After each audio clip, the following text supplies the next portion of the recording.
When we look back at our world, what do we see? Our home has been ravaged by countless wars throughout the ages in what seems endless misery. Millions of lives lost, so much reckless cost. And what is left? A deep well into which cultural misery is so callously betossed. Now, as the global society begins to break down, we encounter yet more humanitarian problems which seem to mercilessly compound.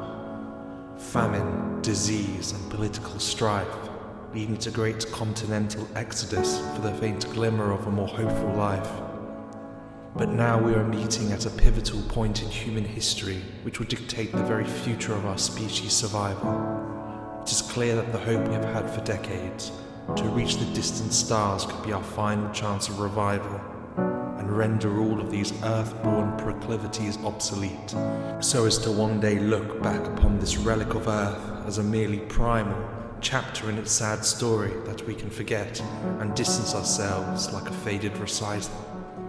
What was once science fiction is about to become our new reality, the colonization of the stars and the resetting of our society, with the hope of a richer and more carefully nurtured sense of our own humanity.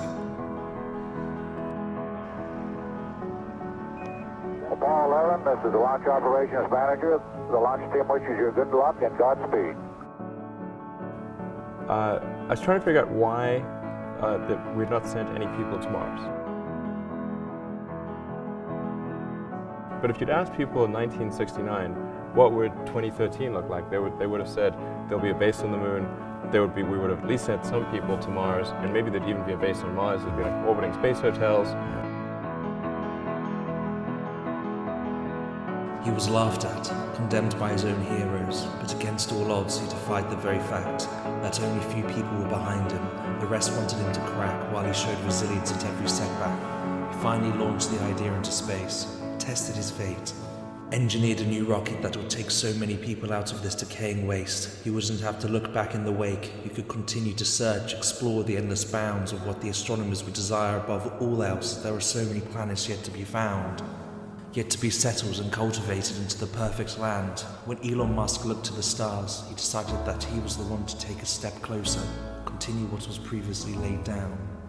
In the era before, that for some reason was eventually sanctioned to ground. But when he looked up to the stars, they simply gazed back, waiting for the token gesture from the monumental feat captured in his very hands.